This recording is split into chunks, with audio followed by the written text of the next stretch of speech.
welcome back to our YouTube channel, and in today's video I'm going to teach you how to elevate your balloon by adding pearls.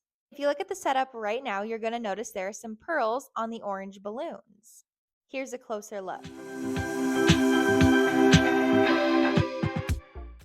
These pearls really elevated the balloon garland to a whole new level. Now let me show you how I was able to get this look. The tools you're going to need are these pearls with a sticky side on the back, and then your balloon. It's super simple. All you do is stick your little pearl stickers onto your balloon.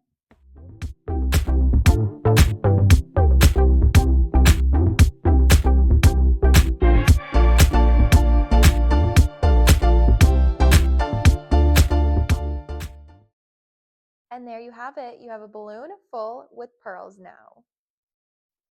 Now your balloon isn't so plain and simple. You've elevated to something more elegant and fabulous.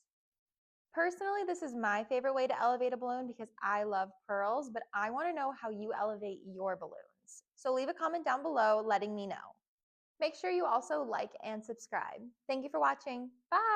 Bye!